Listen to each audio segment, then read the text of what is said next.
Hey there, how are you today? It's Lisa Kirsch Satawa coming to you live from Kirsch Daskas Law Group, and we are continuing to talk about the different approach that our firm takes for different learners.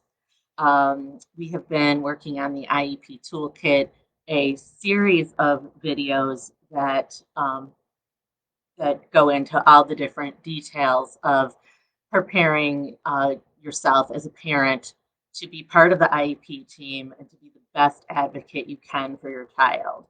So today, I said today was going to kind of be a question and answer, and I did get a couple of questions. So before we go into where's my child now? How do I fix this disaster?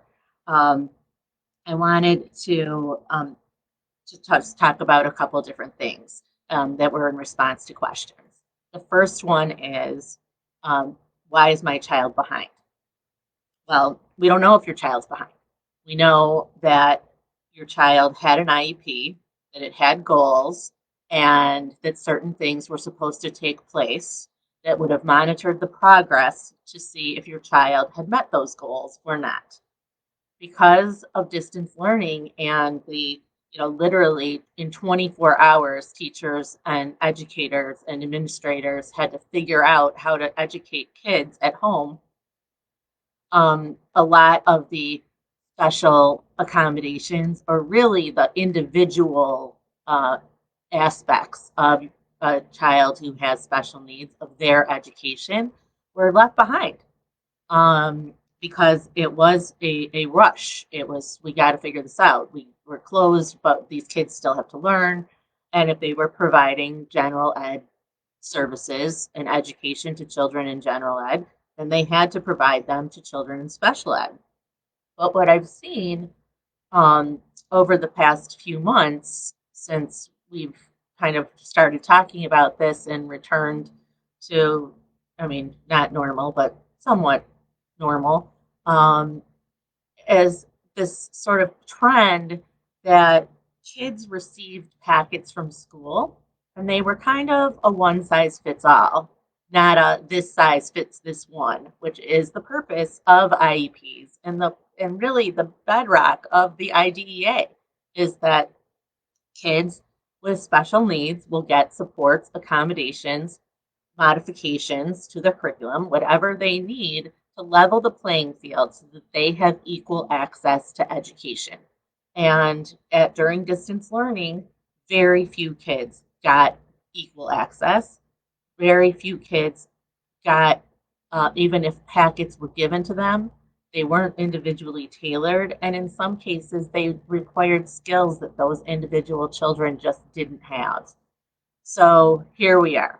And excuse my French, but we're really about to get into an educational shit show because now they've had the whole summer to figure out if we're going back, not going back, how we're going to do distance learning. They also have to figure out how they're going to do transportation. Um, and especially, some kids with special needs have special transportation as part of their IEPs. And now we have to uh, deal with that transportation as well. If you're providing transportation to gen ed students, you must provide it to special ed students. And if that student has individual needs, they must be met. So that's one issue. The other issue is that we don't know where most kids are right now. Their progress was not monitored during the time that they were distance learning or at home. And we are faced with another challenge when you're doing distance learning online that, is a struggle for the in-person brick and mortar teaching methodology. But think about a child who has attention issues or a child who cannot sit still and they're now being forced to sit in front of a computer. And, some instruction was given one-on-one and that was helpful and that was successful to a point. But without the interaction and obviously this puts a tremendous amount on teachers. And And, another issue we'll talk about in a minute is something I just really am concerned about teachers, and the burden this is put on them, but we'll get there in a minute. But really, um, the there is when you have the at home or distance learning, it put a lot more pressure on the teachers and it put a lot more pressure on the parents. And there was a need to collaborate and there was a need to demand. And no one was feeling that they should demand because no one really understood what we were in for. Remember, when we first went home in March, we thought we were going back in April. We never thought we were out of school for the whole school year. So there is, basically more than 7 million children in the United States have IEPs, and no two should be the same. So when we go to online learning, you know, that environment is is really hard to create and make it individual for each child. In a classroom setting, there might be 5 children and, a 5-to-1 ratio between the education or learning source and the child or children. And, they can all be doing the same assignment, but that teacher is able to say, okay, well, Billy, you're going to do, I'm going to give it to you 1 page at a time because you have an anxiety issue. And if I hand you all 5 pages at one time, you won't be able to focus because you'll be too anxious about finishing. And, Julie, I'm going to read yours out loud to you. Um, so we're going to go over here to the quiet area. And so the teacher in a regular classroom can adapt the same assignment for each individual child. But when you're at a distance and you don't have the ability to help multiple children at one time, or to monitor multiple children at one time, it becomes really a lot for teachers. And that's where, parents unfortunately have to step up. And most parents have jobs in addition to educating their child. And also, there's the mantra, I send my child to school so I don't have to teach my child. Well, you do. And we are in a world where we are going to have a lot of debate because the IDEA is not adaptable to distance learning. It was never contemplated and it doesn't say anything about it. And so we are going to have to really, uh, deal with this. And in April, the U.S. Secretary of Education, Betsy DeVos, she instructed school districts that federal law should not be used as a cover to prevent schools from offering online learning to students with disabilities. However, experts say that guidance and fact sheets from the federal government have offered little direction on the topic beyond encouraging parents, educators, and administrators to collaborate creatively, and many districts have struggled to respond. So that is kind of the bottom line, is that, she passed the buck to the parents and no one really knew how long this was going to last. And at the end of the day, if schools did nothing, they would essentially be, opening themselves up for lawsuits all over the place. And because of this lack of clarity and unclear guidance from the U.S. Department of Education, districts just tried to provide something. And it was, as I said, the problem was that it wasn't individualized. So, what are we doing now? We have this catch-22 that they have to provide services, um, and they're supposed to provide the appropriate services, but the IDEA doesn't tell them what appropriate services for distance learning is. It's all contemplated to be in a brick and mortar school with some outside supports. So, in getting ready to go to the IEP meeting, which may be virtual, and I will be releasing a checklist, hopefully by this afternoon. I'm working on it right now, but if not tomorrow. that is a checklist for parents for virtual IEPs. And it's just like 7 or 8 tips of things to think about.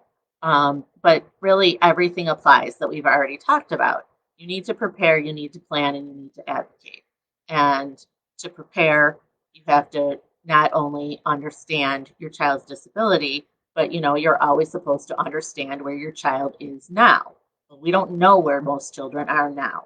We don't know because, as I said earlier, their goals weren't measured. And they were set with it contemplated that they would be in a brick and mortar school, not at home, not without access in person to their teacher and their materials. So, um, so that's something to continue to consider. So you've been watching your child, so take a look at those IEP goals, and And as a parent, you're going to be the best guess that the team can have. And some of those goals, your child may have regressed. Your child may be exactly where they were. Some of them you can tell. You can just, if they were supposed to read a 20-page book at the second grade level, and, with, less than 5 cues, and you can take out a book and see if they can do that, and you do it with a book that they're familiar with, and you do it with a book they're unfamiliar with. And that was not a great IEP goal because it should have specified if it was a familiar or unfamiliar book. It also should have specified if there were picture cues, or other, and what counted as a cue. But that's a goal we see all the time, and I will scream till I'm blue in the face that it needs to be more specific, but a lot of districts are resistant to make them as specific as they should be so that anyone can measure them. So look through your IEP, obviously, before you go. Try to figure out if you can ascertain at all where your child is. Um, some things you might be able to, some things you won't. I mean, it could have been an IEP goal that they can tie their shoes, and that's something that may have been accomplished. So all is not lost. But so that's really, really important to keep in mind all those things. The um, it's important to know what when your child was last evaluated and what those evaluations recommended. If your child was last evaluated a year ago, it may not be as critical to have them immediately reevaluated as if it was 18 months ago or longer. They don't have to do a full blown evaluation if the most recent evaluation is not more than a year old, but they can do some updated tests and screening um, to figure out where your child is. But you have to do this as your homework to plan and prepare for the meeting. As I always say to people, print out a blank IEP sheet, go through it with the last IEP as well as just off the top of your head. I encourage people to do the off the top of your head first and then go through and like, what was this supposed to be? Did it happen? Did it not happen? When you go to the meeting, obviously they're going to go through the form. That's the order of the meeting. That's the agenda. So if your questions are on the form in the right section, then you're going to be a more constructive contributor to the meeting. So that's a great idea and a great thing to do.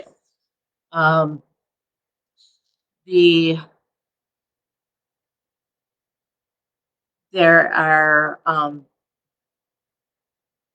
also in preparing and planning, you want to if you have any other concerns, even if they're behavioral, if they're psychological, if they're speech and language, just any concerns you have, if it's gross motor, fine motor, if Bobby used to be able to hold the pencil at the right way, and now he's not. Um, or if he will only write with fat pencils, or if he's writing but erases and rewrites a million times. Those are all things that you need to bring to the team's attention. They haven't seen your child learn. They haven't seen your child, in months.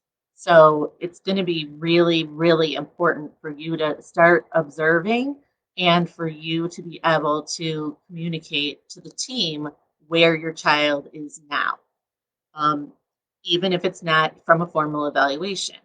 Now, as far as the evaluations, if you ask for it, you have to get it. But you're not going to get it from the school until you go back to school. And so you have to make a decision based on how old the evaluations are that your child already has on whether or not you want to do it yourself, and seek out a private evaluator, and there's tons of them and tons of really good ones. So, the school can give you recommendations. I can give you recommendations. There's some great professional advocates out there who can give you recommendations. But the most important thing is to be armed where your child is, where your child was, and where you want your child to be. And you can't be deferential to the educators. You can't, because you being everyone, because we all did it, were completely deferential when we had to stay at home and teach our kids back in March and April and May and June. So, that's all, things to consider and keep in mind. And then, so you have your concerns. You'll have your, evaluation. You'll have your calendar, your log, and your journal, which we've talked about over and over again, why you need to have all three and how that is your proof if you ever need to go to litigation to get your child what they lawfully deserve. And then you should fill out your blank IEP form with all your questions and make a list of all the services, all the different things that your child has participated in since school closed. So let's say that you did virtual field trips with your child during the closure. You should have a list of everything that you did so that you can inform the team that, okay, during this time we did this, and this is how my child responded, this is how he participated or she participated. And or if you did Quizlets and you did them in social studies or you did them in math or whatever, and you did it, twice a week, once a week. Was it at grade level? Was it not at grade level? Why did you pick those subjects? So where we would normally feel like we had to ask all these questions to the team and to the educators, you need to be prepared to just tell them, because if I were to bet, most of the people who got a packet from school, it was insufficient. And it probably, as we talked about earlier, was not individualized to the student that was receiving it. But they had to give you something. So those are just some some things to think about and how to be prepared. But it's a big problem. This issue of not knowing where our children are as they go back into school is much more widespread, and there's no guidance for anyone really of how to deal with it. So if you need help reviewing IEPs, if you need help reviewing goals, if you need resources for services or supports or accommodations, evaluations, if you need a creative eye, just reach out, send an email, call us. We're happy to help you. It's really significant that this be nipped in the bud, because these kids could be distance learning for a long time, or doing some combination of distance learning and live learning. And so that's another thing that you should think about is what subjects could my child be successful distance learning if some were live and in person and some are by video or on the computer. And also, we have this problem every summer, but kids lose their attention span. Kids lose information. So it's really helpful if you can tell the IEP team, yeah, this week, you know, it's just really gone downhill. And before she could sit for 15 minutes, and now we're lucky if we get 5. Because you're going to need to break down education into the attention chunks, and you're going to need help from professionals as to how to increase the attention, how to make it more interesting, how to give it dimension. And when it appears to just be a packet of words and links and problems. So that's all really, really important. Um, I had a question that I got yesterday about, so what if they don't do anything for my child? What if they just basically say we're going to use the IEP from March that we had in place in March and assume that no progress was made? They can't do that. IEPs by law must be updated every year, at least once a year. And there must be a reflection of where your child is now. Now, as in when we're writing this new IEP, not now, as in when we, started distance learning. So you have this big black hole of questions that need to be answered. So you need to be prepared to advocate for your child that, okay, we don't know, she needs to have this evaluation, this evaluation, this evaluation. Now, remember, they're only obligated to do one IEP a year. So if you're in a situation where the IEP says, we don't know the goals, we don't know the progress, we don't know the goals, we need an evaluation, don't let that end the meeting. You want to make sure that it is understood that that is a partial IEP and that it's going to need to be amended, and the team is going to need to reconvene. It doesn't have to be in person. You can waive the in person for the next part of the meeting, but don't close the door on being able to adopt every recommendation that comes out of those evaluations. So you're going to need to be able to amend the IEP to reflect that. And the only way that you can do that is if you don't close the meeting. So very, very, very important. And again, all of this, you should let the team know in advance that you have these concerns and that this is what you intend to do. And get their objections ahead of time. Understand where they're coming from. Be ready to confront them. You are your child's best advocate. You were their first teacher. You have been teaching them since the day they were born. It started with them squeezing your finger. So don't be afraid of these people. You have raised this child every day, and you've been teaching him or her for years. So, they have knowledge and they have skill, and they are phenomenal resources. And they work really, really hard. And especially now where teachers are working 24 hours a day because students don't really have normal schedules. And, hats off to these teachers who are trying so hard. This isn't their fault at all. And I'm sure that they'd love to hug all your kids every day if they could.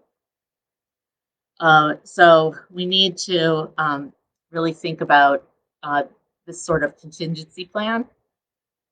Excuse me. And you need to raise that with the IEP team before the meeting to be able to, so they're, aware that you want a contingency plan in the IEP if this is distance learning as opposed to brick and mortar. I've had several districts absolutely refuse to put it in.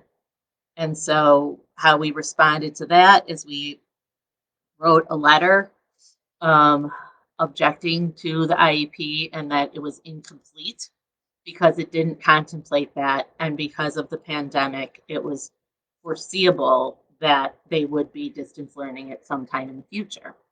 So I did have some districts say, okay, and let us put in some provisions and think about it and look at some research and look at some options. But I also had others that were like, no, we'll deal with it when it gets here. Well, I don't know about you, but I don't think we'll deal with it when it gets here worked very well the first time around. So, um, the other issue that we're seeing that is causing teachers more pressure, and we should be cognizant of as parents, is that they're also dealing with the mental health of our children. I mean, so are we, but you know, kids are more anxious. Kids are afraid. Kids don't understand what a pandemic is or COVID-19 is. They just know that now they have to wear a mask. Now they have to wash their hands a million times. Now there's hand sanitizer everywhere. Now they can't stand next to their friends. Now, people they know may be sick and they're seeing their parents worried. People they know may have lost their jobs. So kids are struggling, and teachers, I think they become teachers because of this. They have this, empathetic um, character that, just loves our kids and wants to solve everything for them and make them the best they can be. And teachers are so well intentioned, and we need to be thankful and courteous and respectful for, like I said, this isn't their fault that our kids are all, out of sorts right now. So be part of the team, be prepared. They're prepared for you. Make sure you're prepared for them.